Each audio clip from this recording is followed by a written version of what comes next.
नमस्कार दोस्तों, मैं हूं कविता। चैनल क्राइम टॉक में आपका स्वागत है। जयपुर के करदनी थाना क्षेत्र में बेनाड रोड पर फकीरा नगर में सुभाष कुमावत किराए के कमरे में रहता था। वह टैक्सी ड्राइवर था। 6 मार्च 2022 की शाम सुभाष की संदिग्ध अवस्था में मौत हो जाती है, जिस पर पुलिस को सूचना दी जाती है। सुभाष की लाश खिड़की के पास पड़ी थी। खिड़की से फंदे को खोला गया था। सुभाष के कमरे के सामने रहने वाली महिला विनोद कंबर ने पुलिस को बताया कि सुभाष खिड़की से बने फंदे से लटका था। उसने केवल फंदा खोला था।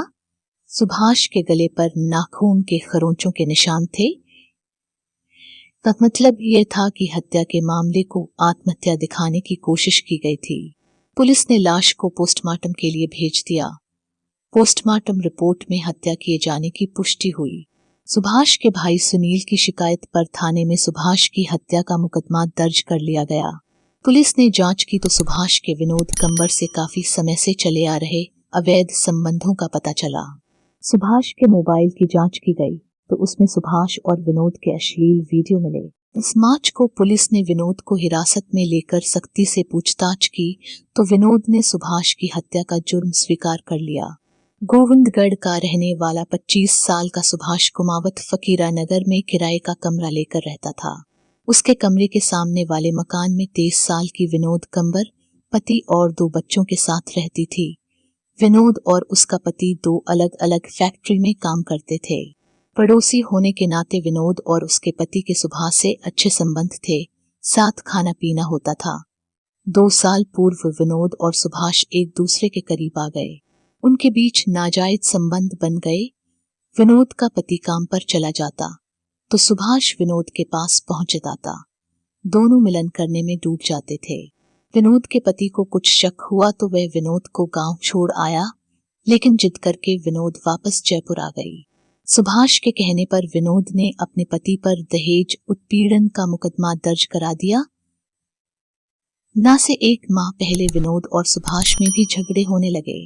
वजह थी सुभाष वक्त बेवक्त विनोद के पास आ जाता और विनोद से संबंध बनाने को कहता। विनोद मना करती तो झगड़ा होने लगता। सुभाष ने विनोद के साथ बिताए अंतरंग पलों के अश्लील वीडियो अपने मोबाइल से बना लिए थे। वह बात न मानने पर अश्लील वीडियो वायरल करने की धमकी देता था। विनोद को मजबूरन उसकी बात माननी पड़ती। 6 मार्च को भी विनोद ने सुभाष को संबंध बनाने से मना कर दिया। सुभाष वीडियो वायरल करने की धमकी देने लगा। दोनों में झगड़ा हुआ। घड़ते हुए सुभाष के कमरे तक दोनों पहुंच गए। सुभाष बेड पर लेट गया।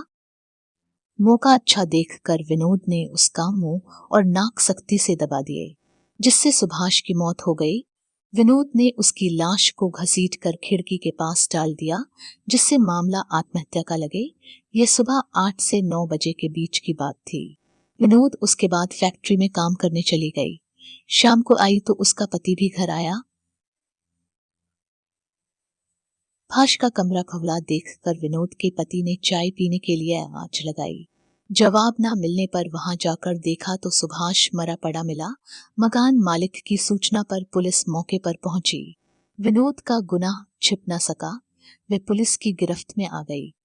इस मामले में आपकी क्या राय है? कमेंट बॉक्स में जरूर बताएं। साथ ही चैनल को भी सब्सक्राइब कर लें। नमस्कार।